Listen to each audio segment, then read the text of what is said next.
So a little different video this time. Gonna talk kind of about how I've come to this next new chapter in my professional life, I guess you'd say, and my personal slot car story. It's a little corny, but it's true. So I started out slot racing when I was really little, racing with my uncle, Rob Livingston, and he got me into slots, I guess maybe when I was 4 or 5 years old, and we'd race, all the time. He had a track, Revell track put up, and we'd race the scratch build cars that he made in the 60s when he was, in the hobby, really hardcore, like, in the golden age. And that was kind of my start. So I was a newspaper photographer for about 14, 15 years, and kind of at the end of that career I started a blog. I started Slot Car News, and the first project that I got done, helped to get done, was the Flying Lizard cars that I've talked about previously in another video. That I published the blog pretty much daily for about 2 years.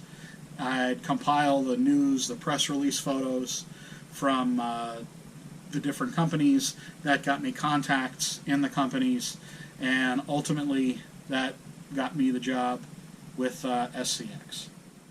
So from 2008, let's call it, to about 2010, I worked for SCX as North American Marketing Manager.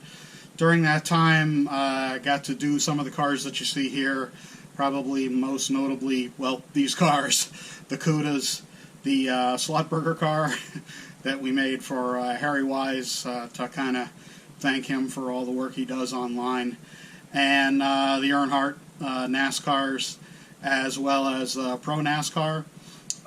It was great working for, that was like my first company, and was really eye-opening to see what business was like, because I came from a journalism background.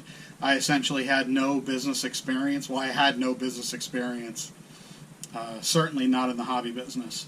So it was a steep learning curve, let's say, to try to switch gears from being a journalist, photojournalist, to being business person.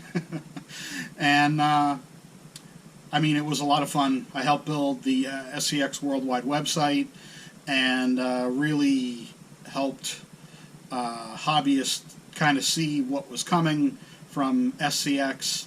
I worked on developing the Pro Parts program, as well as the Pro Cars, like I mentioned. Unfortunately, those didn't continue, but they were a big success when we had done them. And it was really the first time I got to do events where I would put up a track different places and race with folks outside of the hobby. And that was really, really tons of fun. The company at that time didn't really look like it was going to be doing all that well, so I went to a toy fair in 2010, and I made a point of talking with the president of Carrera of America, and that was, I guess that was February in 2010, and then within like 2 months, I was working for Carrera.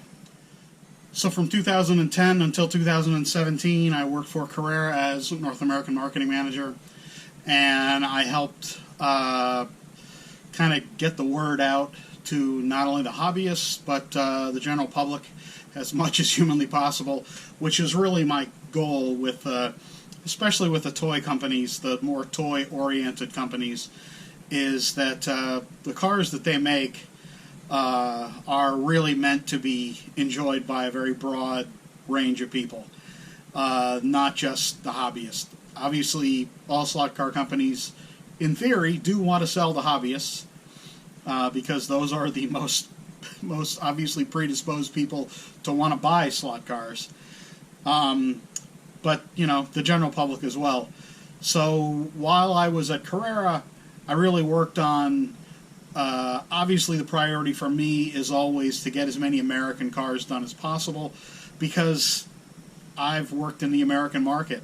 I mean, that's the goal, is to get the American market beefed up, to get the American market products that they want to buy.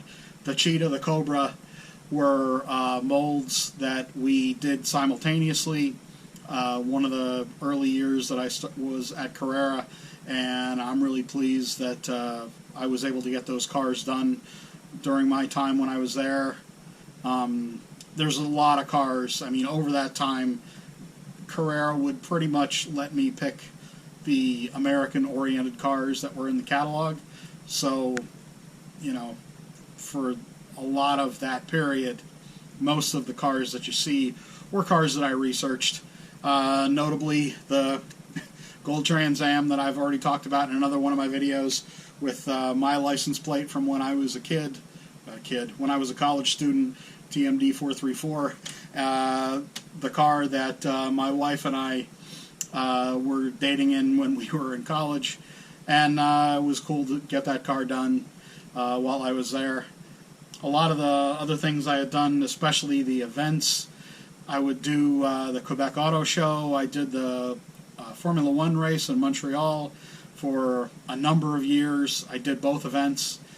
I spent a lot of time working in Canada because the Canadian market is really, really big for slot cars. Might sound kind of strange to say, but I think we probably had more success in Canada than we had done in the U.S. trying to get the word out. But yeah, I mean, there it is.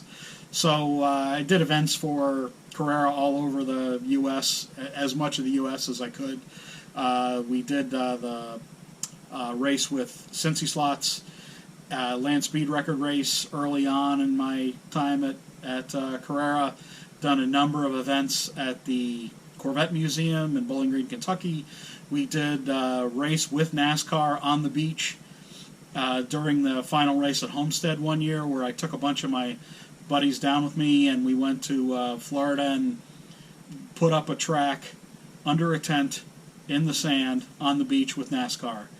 And then we went to the race the next night. It really doesn't get much better than that if you're a slot car racer, and you make your living trying to get the word out to the general public. That was hugely fulfilling. So my time at Carrera ended maybe a little more abruptly than I had hoped, but I really look back at that time very fondly, and I'm really happy with the cars that I did get made while I was there.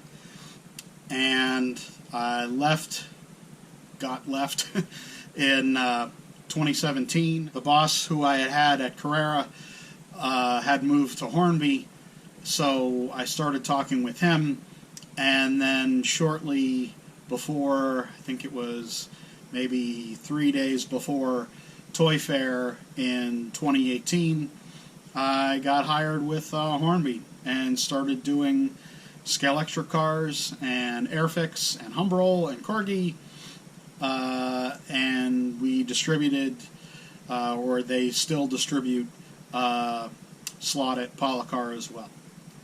So then in 2018, I started working there. So from 2018 to 2020, I worked for Hornby, and I was U.S. brand manager for Hornby, and I got to travel to England a number of times and meet the folks there that I worked with. And during the short time I was there, I got to do a couple neat projects, obviously including researching some of the stock cars, but probably more notably the IROCs that you see here, and a personal favorite of mine, the Javelin police car. It's still pretty fresh, obviously, to me, because getting let go March 11th of this year, the day that the pandemic kind of hit and the NBA shut down and everyone kind of freaked out. I guess I'm one of the casualties of that, as well. So, yeah, I mean, I obviously would still like to be working there because, I barely had time to really get to know folks and really get to dig into all the opportunities that the products there and the brands there were really available to me to work with. But that ended early this year, as I said, and so now I've been trying to figure out kind of what to do. And that kind of leads me to the next chapter, which has been vlogging like this, as well as a couple new opportunities, I guess I'd say. So, track's empty. It's a clean palette with which to work. So, I've been working with a distributor for Racer Sideways to kind of help him expand the brand awareness in the U.S. He also distributes Fly, he distributes Avant, he distributes Thunderslot, and I built the Facebook page for GT Slots, gtslots.com, Great Traditions, and Lakota Collectibles. Rich Schanfeld and I have known each other the entire time I've been in the business. He's one of the biggest dealers in the U.S., certainly one of the biggest dealers in the world online. And also now, so why am I wearing this shirt? Well, it's as close as I could come to Slot It. As of very late last week, I'm going to be doing some consulting here in the U.S. and just kind of generally speaking for Maurizio and for the folks at Slot It. Really happy about that. Maurizio and I have known each other also the entire time I've been in the slot hobby, and he came to race with us when I would race with a club in New York City.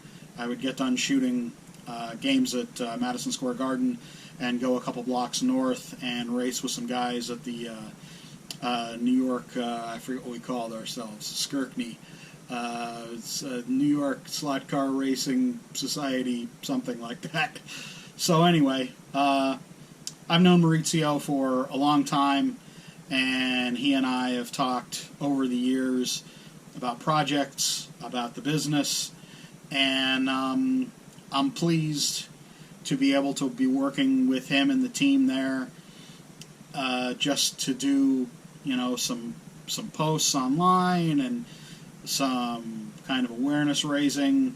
I'm hoping to do maybe some testing for him, and just generally to be kind of part of the team. I don't want to overstate, what I'm going to be doing for them, with them, but it's going to be a little bit here and there, and hopefully it turns into something a little more, because it's obviously a perfect place for me to be as far as I'm concerned.